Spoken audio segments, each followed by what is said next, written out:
अभी एक भगत जी हमसे पूछ रहे थे, अब वो बात आ गई तो बता दें कि महाराज जी माला को ढक के क्यों करते, जैसे हमारे पौराणिक जी कर रहे हैं। हाँ, अच्छी बात है। आप लोग भी आदत डालो कि कहीं कथा सुनने जाओ तो झोली माला साथ ले जाओ, उसमें तीनों काम बन जाएंगे। अभी कथा आप शरीर से थोड़ी सुन रहे हो कि सुन रहे हो, कथा तो मन से सुन रहे हो, कानों से सुन रहे हो, नेत्रों से दर्शन कर रहे हो, शरीर तो फिर ही बैठा है। तो शरीर को भी काम में लगा दो, खिसकाते रहो। अच्छा, कई लोग कहते हैं कि जो भगवान बिना गिने दे रहा है उसका नाम गिन के क्यों लें। कई लोग तर्क करते हैं कि जो भगवान बिना गिने दे रहा है उसका नाम हम गिन के क्यों लें, माला की क्या जरूरत है।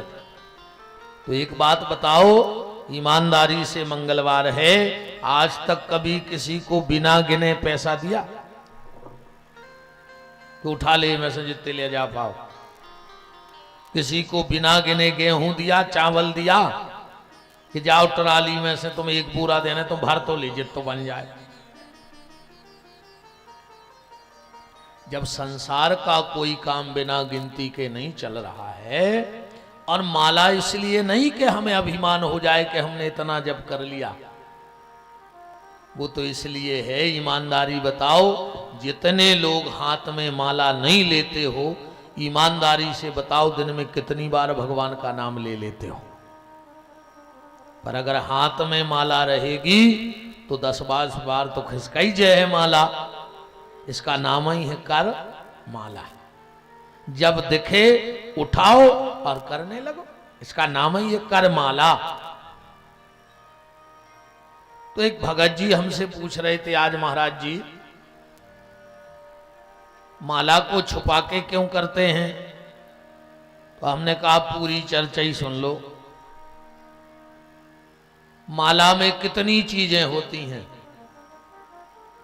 बताएगा कोई? कितनी चीजें होती हैं माला में? दो ही चीजें हैं ना, धागा डरो है और गुरिया है या तुलसी, दो ही है ना, कि और ज्यादा तो नहीं है में। दो ही चीजें हैं, गुरिया है और धागा है। पर ये में 4 चीजें हैं, अब ध्यान से देखियो तो मैं दिखा रही हूं। तो इसका नाम है मन का। क्या नाम है? मन का। और इसका नाम है सुमेरु। नाम है कि नहीं है? तो 2 चीजें तो ये हो गई। फिर यहां पड़ा है धागा और इसका नाम है फुंदना। ये धागा नहीं, इसको फुंदना बोला जाता है। तो 4 चीजें हो गई।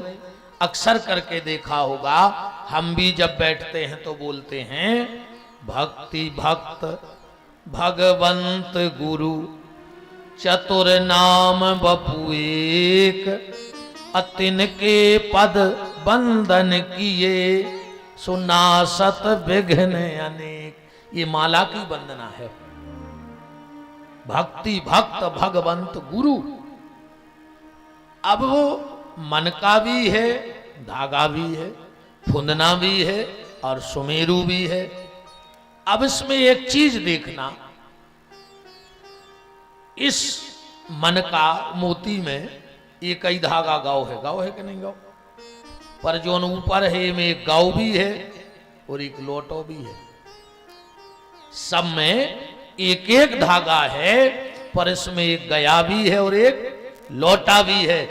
अब बात को पकड़ना, ये मन का तो ये मन का, ये मन का तो ये मन का। इस मनके में एक धागा डला है। आप भी अपने मन में प्रेम का धागा डाल दो। इस मन में प्रेम का धागा डाल दो। और वो धागा जोड़ना कहां से है? बोले वो धागा तुम्हें अपने गुरु से जोड़ना है। ये जो सुमेरु है ना, ये गुरु है। तुम्हारे प्रेम का धागा तुम्हारे गुरु से जुड़ जाए। गुरु से जुड़ना इसलिए जरूरी है। मां साहब एक बात बताओ, किसी लड़के ने पूरी किताबें जितनी हैं जहां तक की क्लास होते उन्हें कंठस्थ कर ली हुए। हर विषय में, वो विज्ञान में काका होते, इतिहास में, गणित में, हिंदी में, इंग्लिश में, सब में दक्ष हो जाए और अकेलो वो पेपर न देवे कौन क्लास को, तो की विद्या, की बुद्धि, की पढ़ाई का मान्यता दे है शासन, वो कौन नौकरी मिले है। ऐसे ही तुम कितनी भी साधना कर लो, पर जब गुरु जी के नाम की कृपा का ठिप्पा तुम्हें मार्गशीट के द्वारा नहीं मिल जाएगा, तब तक तुम्हें भी परमात्मा स्वीकार नहीं करेगा।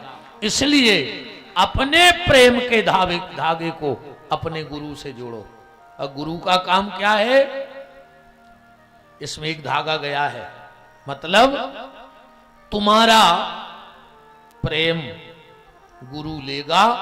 वो जो फुंदना कया है, ये में बहुत रहते हैं, अलग अलग रहते हैं, ये कहीं नहीं रहता, अलग अलग रहते हैं। जो आए परमात्मा, कोई राम के रूप में भज रहा है, कोई कृष्ण के रूप में, कोई दुर्गा के, कोई कछु के रूप में भज रहा है, इसलिए उसके रूप अनेक हैं। दिख रहे कि नहीं दिख रहे? तो गुरु तुम्हारा भजन भगवान के यहां ले जाएगा। और एक धागा ये में लौटो भी है, जो क्या है, बोले तुम्हाओ भजन भगवान को दे है और भगवान की कृपा ले आन के तुम्हें वापस कर दे है। इसलिए इसमें से एक धागा गया है और एक धागा लौट के आया है। अब बात तो मैंने ये है कि माला को ढक के क्यों किया जाता है, झोली में क्यों रखा जाता है? तो कई लोग कहते हैं कि भूत आउट हैं, सो को फल ले जात, तो भूत माने हवा। अब झोली में का हवा नहीं जा रही, तो भूत तो चले जाए कि नहीं चले जाए? भाई भूत ट्रक लेके तो आ तो नहीं जा कि झोली में ट्रक ने जा पे। भूत माने हवा, और हवा तो कहीं भी चली जाए, तो फिर माला को ढक के क्यों किया जाता है? बड़े ध्यान से जो साधक लोग बैठे हों वो समझना। मंत्र है हमारा पिता। मंत्र क्या है? हमारे पिता वेद। वो तुलसी कौन है? हमारी माता। तो मंत्र हो गया पिता और तुलसी हो गई माता। जब साधारण माता पिता मिलते हैं तो संतान जन्म लेती है कि नहीं लेती? जब साधारण माता पिता का योग संयोग बनेगा तो साधारण सी संतान जन्म लेगी। पर जब मंत्र रूपी पिता और तुलसी रूपी माता इकट्ठे होंगे तो परमात्मा रूपी ईश्वर तुम्हारे सामने प्रकट हो जाएगा। और माता पिता का मिलाप पुत्र को देखना नहीं चाहिए, इसलिए माला को ढक के करते हैं, पर्दा दे के करते हैं। माता पिता का मिलाप दिखना नहीं चाहिए, इसलिए माला कर देते को पर्दा कर देते हैं।